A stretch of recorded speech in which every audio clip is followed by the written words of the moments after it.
ನಮಸ್ತೆ ಎಲ್ಲರಿಗೂ. ಇವತ್ತು ಆಗ್ತಾ ಇರೋಂಥ ವಿಡಿಯೋ ಏನು ಅಂತ ಅಂದರೆ ದಾವಣಗೆರೆ ಗ್ಲಾಸ್ ಹೌಸು. ಇದಕ್ಕೂ ಮುಂಚೆ ಕೂಡ ತುಂಬ ಸಲ ಹೋಗಿ ಬಂದಿದ್ದೀವಿ, ಆದರೆ ಯಾವತ್ತೂ ವಿಡಿಯೋ ಮಾಡಿರಲಿಲ್ಲ. ಈ ಸಲ ಹೋದಾಗ ಹಾಗೆ ಲೈಟಾಗಿ ಎಷ್ಟಾಗುತ್ತೆ ಅಷ್ಟು ಅಂತ ಹೇಳ್ಬಿಟ್ಟು ವಿಡಿಯೋ ಮಾಡಿದ್ದೀನಿ. ಹಾಗೆ ಕೂಡ ಒಳಗಡೆ ಹೋಗಲಿಕ್ಕೆ ಅಂತ ಅಂದರೆ ಎಂಟ್ರೆನ್ಸು ಒಬ್ಬರಿಗೆ 20 ರೂಪಾಯಿ ಇರುತ್ತೆ ಎಂಟ್ರೆನ್ಸ್ ಫೀ.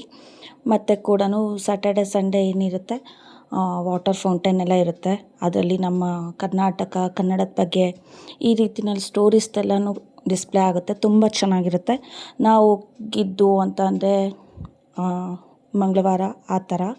ಹಾಗಾಗಿ ನಾವು ಜಸ್ಟ್ ಏನಿದೆ ಗ್ಲಾಸ್ ಹೌಸ್ ಅಷ್ಟೇ ನೋಡಿಕೊಂಡು ಮತ್ತು ಏನು ಪಾರ್ಕಲ್ಲಿದೆ ಆಟಾಡಿಕೊಂಡು ಬಂದಿದ್ದಾಯಿತು. ಏನು ಅಂತಂದರೆ ಗ್ಲಾಸ್ ಹೌಸ್ ಬ್ಯಾಕ್ ಸೈಡೇ ಕುಂದವಾಡ ಕೆರೆ ಏನಿದೆ ಅದು ಅಟ್ಯಾಚ್ ಆಗಿರೋ ಅಂಥದ್ದು. ಅಲ್ಲಿ ಕೂಡ ವ್ಯೂ ತುಂಬ ಚೆನ್ನಾಗಿರುತ್ತೆ. ಬಟ್ ಏನು ಅಂದರೆ ಎಂಟ್ರಿ ಇರೋದಿಲ್ಲ. ಸೊ ಎಷ್ಟಾಗುತ್ತೆ ಅಷ್ಟು ವಿಡಿಯೋ ಮಾಡಿದ್ದೀನಿ. ಯಾರೆಲ್ಲ ನೋಡಿಲ್ಲ ದಾವಣಗೆರೆ ಬಿಟ್ಟು ಬೇರೆ ಕಡೆ ಇರೋರೆಲ್ಲ ನೋಡಿ, ತುಂಬ ಚೆನ್ನಾಗಿದೆ ದಾವಣಗೆರೆ ಗ್ಲಾಸ್ ಹೌಸು. ಎಷ್ಟಾಗುತ್ತೆ ಅಷ್ಟು ವಿಡಿಯೋ ಮಾಡಿದ್ದೀನಿ. ಹಾಗೆ ನನ್ನ ಚಾನಲ್ಗೆ ಯಾರೆಲ್ಲ ಸಬ್ಸ್ಕ್ರೈಬ್ ಮಾಡ್ಕೊಂಡಿಲ್ಲ ಮಾಡ್ಕೊಳ್ಳಿ, ಸಪೋರ್ಟ್ ಮಾಡಿ.